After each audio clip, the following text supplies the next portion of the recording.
I still remember the exact morning when everything in my life began to unravel. It wasn't dramatic at first, no loud arguments or sudden disasters, just a quiet accumulation of problems that had been building for months and finally collapsed under their own weight. The small business I had poured my savings into was bleeding money. Bills stacked up on the kitchen table like silent accusations, and every phone call made my stomach tighten, afraid it would be another reminder of what I couldn't fix. I told myself I could handle it alone, the way I always had, but deep down, I knew I was drowning. Family should have been my safety net, yet it felt like the opposite.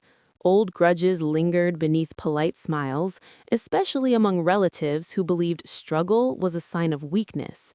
Asking for help felt like admitting failure. I avoided gatherings, ignored messages, and convinced myself that isolation was easier than judgment. The only person who occasionally checked in was my uncle, though even then, our conversations stayed shallow, careful not to stir uncomfortable truths. That morning, everything came to a head. A supplier demanded immediate payment or threatened legal action. My bank account showed a balance so low it made my chest tighten. I sat alone at the kitchen table, staring at the numbers, wondering how quickly everything I had worked for could disappear. Pride kept me frozen. I didn't know who to call, and worse, I didn't want anyone to see how far I had fallen. Then came a knock at the door. I wasn't expecting anyone. When I opened it, my uncle stood there, his expression serious but calm. Beside him was his son, my cousin, hands in his pockets, eyes scanning the room with quiet curiosity. He had always been the background figure at family events, polite but rarely noticed. People often underestimated him, assuming silence meant ignorance and modesty meant a lack of ambition. I had made the same mistake. My uncle didn't waste time on small talk. He told me he had heard through relatives that I was struggling and insisted on stopping by. Embarrassment burned my face, but exhaustion dulled my instinct to deny everything. I stepped aside and let them in. The house felt smaller with witnesses inside, every unpaid bill suddenly visible, every flaw exposed. While my uncle spoke gently, offering reassurance without pity, his son remained quiet, observing. I caught him studying the paperwork spread across the table, his gaze focused, thoughtful. There was no judgment in his eyes, only concentration. At the time, I didn't think much of it. I assumed he was just being polite, waiting for the awkward visit to end. I had no idea that this quiet presence would soon become the most unexpected turning point of my life. That day, as everything seemed to fall apart, I couldn't imagine that help had already stepped through my door, disguised in silence, humility, and a face I had overlooked for years. The visit should have ended with sympathy and empty encouragement. That was what I expected. Gentle words, a reminder to stay strong, and then the door closing behind them. Instead, after my uncle finished speaking, an uncomfortable silence settled over the room. I began gathering the papers on the table, eager to hide the evidence of my failure. That was when my cousin finally spoke. "Can I take a look at those?" he asked, his voice calm, almost casual. I hesitated. No one had ever asked that before. Most people avoided the details, as if my problems were contagious. My first instinct was to brush him off. He was younger than me, quiet, and never known for being particularly involved in family matters. What could he possibly do? Still, something in his tone, steady and sincere, made it hard to refuse. I slid the papers back across the table. He sat down and began reading carefully, not skimming, not pretending. Minutes passed in silence, broken only by the soft rustle of pages. My uncle watched him with mild curiosity, while I sat there feeling exposed and oddly defensive. Each second made me more aware of how much I had lost control. After a while, my cousin looked up. He said, "This isn't impossible, but it needs a plan." I almost laughed. The words sounded too simple, almost naive. Everyone had advice, but no one had solutions. I asked him what he meant, already preparing myself for disappointment. Instead of vague suggestions, he began asking precise questions about contracts, timelines, suppliers, and cash flow. His focus was sharp, analytical. I answered reluctantly at first, then more openly as I realized he genuinely understood what he was looking at. My uncle raised his eyebrows, clearly surprised. He admitted he had no idea his son knew so much about business. That revelation only deepened my confusion. Why had my cousin never mentioned this before? Why now? Then came the moment I least expected. My cousin leaned back slightly and said, "If you're willing, I'd like to help you fix this." The room felt suddenly smaller. Help? From him? My pride flared up immediately. Accepting meant admitting I couldn't handle things alone. It also meant trusting someone I had barely ever taken seriously. I glanced at my uncle, who nodded quietly, not pushing, just encouraging. I tried to refuse. I said I didn't want to drag anyone else into my mess. My cousin shook his head. He said, "You're not dragging me. I'm choosing this." There was no arrogance in his voice, only certainty. That was what unsettled me most. After days of panic and self-doubt, someone else believed this situation could be salvaged. Reluctantly, I agreed, setting clear boundaries, telling myself this was temporary. As they left that afternoon, I stood at the door feeling conflicted. Doubt clung to me, but so did a small, dangerous spark of hope. I had no idea that accepting his help wasn't just a practical decision. It was the first step towards unraveling truths about my family, my assumptions, and myself that I had never been ready to face. The next few days unfolded in ways I hadn't prepared for. I expected hesitation, maybe confusion, or at least a few wrong turns while my cousin figured things out. Instead, he arrived each morning with a quiet sense of purpose, carrying a notebook filled with handwritten notes and neatly organized questions. There was no showmanship in the way he worked, no dramatic promises or loud confidence, just steady focus. Watching him, I felt a strange mix of relief and discomfort. Relief that someone seemed to know what they were doing, and discomfort at realizing how wrong my assumptions about him had been. He began by restructuring everything. We mapped out expenses, renegotiated deadlines, and identified which suppliers were flexible and which ones weren't. He explained his reasoning patiently, breaking complex problems into manageable steps. It wasn't just that he understood numbers, he understood people. When he suggested calling a supplier I had avoided for weeks, I resisted, convinced it would only make things worse. He calmly offered to handle the conversation himself. I listened from the other side of the room as he spoke on the phone, his tone respectful but firm. He didn't beg or make excuses. Instead, he laid out the situation honestly, proposed a realistic plan, and backed it up with logic. To my amazement, the supplier agreed to extend the deadline. When my cousin hung up, he simply nodded, as if this outcome had been expected all along. That was the moment something shifted inside me. Over the next week, more pieces fell into place. My cousin revealed that he had spent years studying finance and operations, quietly working behind the scenes for small companies that never bothered to learn his name. He had learned the hard way that staying silent often meant staying invisible, but it also meant observing everything. He noticed patterns others missed. He remembered details people overlooked. Those habits now worked in my favor. As he dug deeper, he uncovered mistakes I hadn't even realized I'd made, contracts I had signed too quickly, expenses that could have been reduced, opportunities I had ignored out of fear.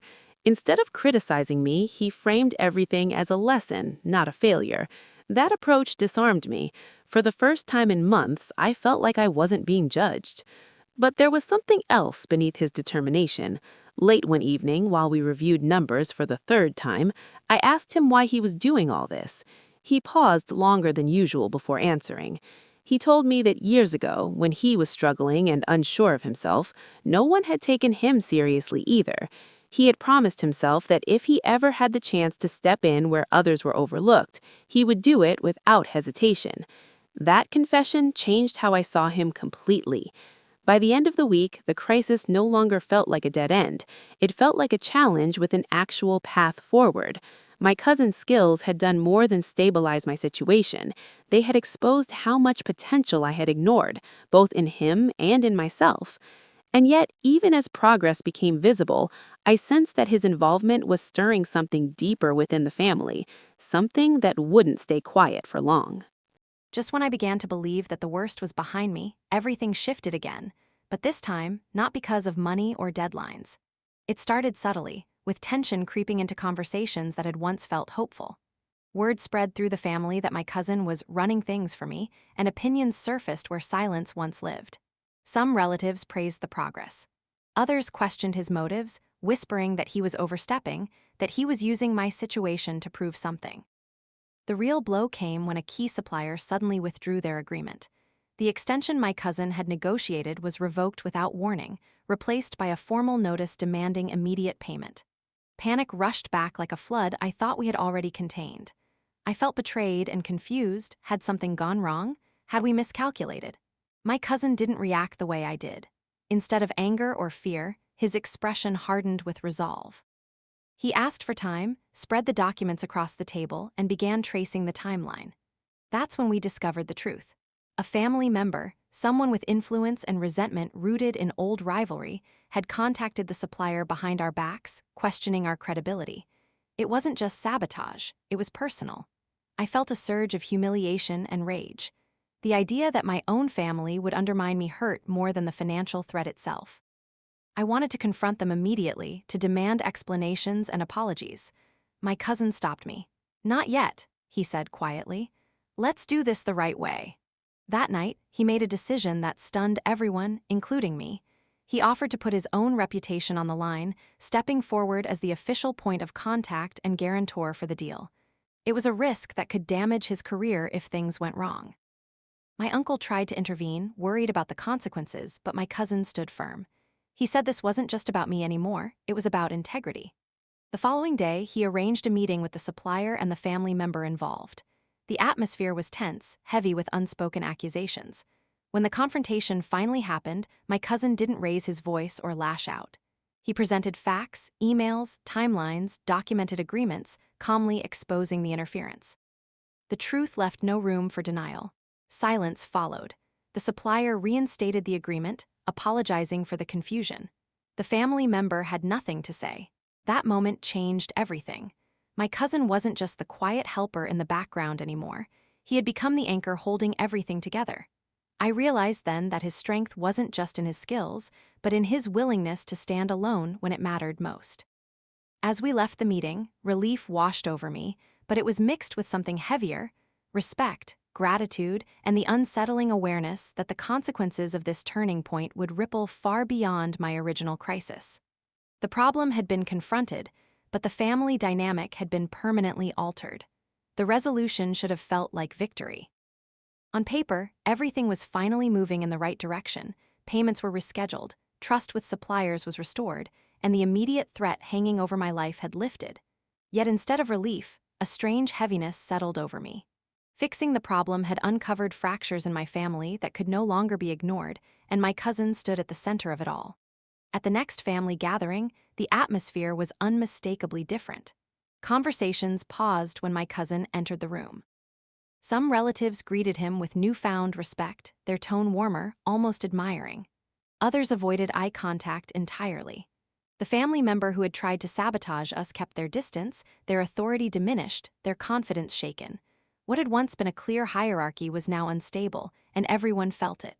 My cousin, however, didn't seem comfortable with the attention. The same quiet demeanor remained, but there was a fatigue in his eyes I hadn't noticed before. He had taken on more than anyone realized. Word spread beyond the family, too. The supplier community began associating my situation and its risks with his name. A potential opportunity he had been working toward quietly slipped away when someone decided he was too involved in a conflict that wasn't his own. That was when the guilt truly hit me. One evening, as we sat reviewing final numbers, I asked him if helping me had cost him anything. He didn't answer right away. When he finally did, he admitted that it had, but he didn't regret it. Still, I could hear the restraint in his voice, as if he were downplaying a loss that mattered more than he wanted to admit. It hurt to realize that my survival had come at his expense. Meanwhile, my relationship with the rest of the family shifted. Some relatives apologized for doubting me. Others justified their behavior, insisting they had only acted out of concern. I learned quickly that forgiveness didn't mean forgetting. Trust, once broken, didn't return easily. Family dinners became careful, measured events, full of polite words and guarded emotions. The most surprising change was within myself. I no longer felt like the same person who had sat alone at the kitchen table weeks earlier. I had seen what genuine loyalty looked like, and it raised uncomfortable questions. How often had I overlooked people because they didn't fit my expectations? How many times had I mistaken silence for weakness? In private moments, I found myself watching my cousin more closely, not out of doubt, but out of admiration. He had stepped forward without asking for credit, endured suspicion without complaint, and accepted consequences he never deserved. His actions forced me to confront a difficult truth. Sometimes the most meaningful help doesn't arrive loudly or dramatically. Sometimes it arrives quietly, willing to carry a burden and walk away changed. By the time everything settled, one thing was clear. The problem had been solved, but nothing had returned to how it was before. And perhaps that was the real consequence, understanding that growth often comes with loss, and that some lessons permanently reshape the way we see the people closest to us. The resolution should have felt like victory. On paper, everything was finally moving in the right direction, payments were rescheduled, trust with suppliers was restored, and the immediate threat hanging over my life had lifted. Yet instead of relief, a strange heaviness settled over me. Fixing the problem had uncovered fractures in my family that could no longer be ignored, and my cousin stood at the center of it all. At the next family gathering, the atmosphere was unmistakably different. Conversations paused when my cousin entered the room. Some relatives greeted him with newfound respect, their tone warmer, almost admiring. Others avoided eye contact entirely. The family member who had tried to sabotage us kept their distance, their authority diminished, their confidence shaken. What had once been a clear hierarchy was now unstable, and everyone felt it. My cousin, however, didn't seem comfortable with the attention. The same quiet demeanor remained, but there was a fatigue in his eyes I hadn't noticed before. He had taken on more than anyone realized. Word spread beyond the family, too. The supplier community began associating my situation and its risks with his name. A potential opportunity he had been working toward quietly slipped away when someone decided he was too involved in a conflict that wasn't his own. That was when the guilt truly hit me. One evening, as we sat reviewing final numbers, I asked him if helping me had cost him anything. He didn't answer right away. When he finally did, he admitted that it had, but he didn't regret it. Still, I could hear the restraint in his voice, as if he were downplaying a loss that mattered more than he wanted to admit. It hurt to realize that my survival had come at his expense. Meanwhile, my relationship with the rest of the family shifted. Some relatives apologized for doubting me. Others justified their behavior, insisting they had only acted out of concern. I learned quickly that forgiveness didn't mean forgetting. Trust, once broken, didn't return easily. Family dinners became careful, measured events, full of polite words and guarded emotions. The most surprising change was within myself. I no longer felt like the same person who had sat alone at the kitchen table weeks earlier.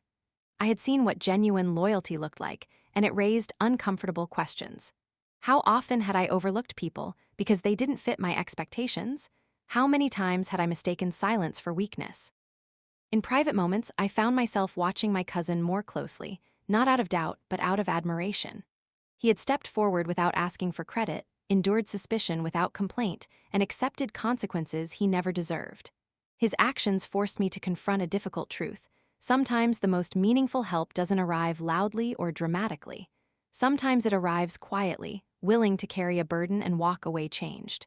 By the time everything settled, one thing was clear. The problem had been solved, but nothing had returned to how it was before. And perhaps that was the real consequence, understanding that growth often comes with loss, and that some lessons permanently reshape the way we see the people closest to us. Time didn't reset our lives to what they once were, it reshaped them. In the weeks that followed, the urgency faded, replaced by a quieter, more reflective rhythm. My business stabilized, not suddenly prosperous, but steady enough to breathe again. For the first time in a long while, I wasn't waking up with panic in my chest.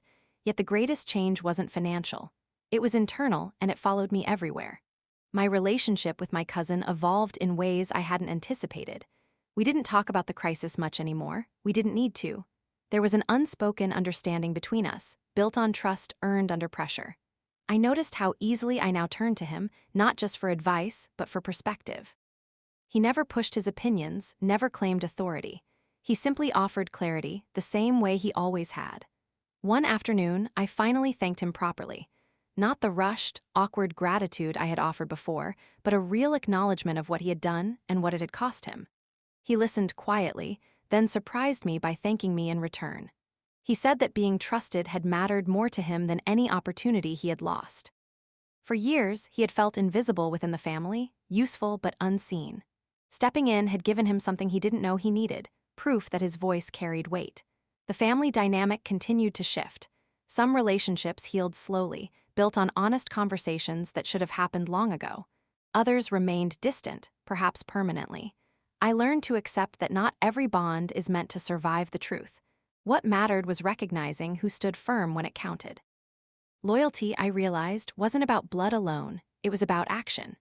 As months passed, I began mentoring someone else who reminded me of my cousin, quiet, capable, overlooked.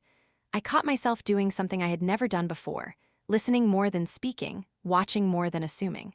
It felt like closing a circle, passing forward a lesson I had learned the hard way. Looking back, the crisis that nearly broke me became the moment that rebuilt me. It stripped away pride, exposed fragile relationships, and forced me to see people as they truly were, not as I assumed them to be. My uncle's son had stepped in to help, but what he really did was hold up a mirror, one that showed me my flaws, my blind spots, and my capacity to grow. The story didn't end with applause or perfect harmony. It ended with something better, understanding. I learned that strength often speaks softly, that help can come from the least expected place, and that gratitude, when fully felt, changes both the giver and the receiver. And whenever I think back to the moment he stepped through my door, I no longer remember my fear first. I remember the quiet presence that changed everything.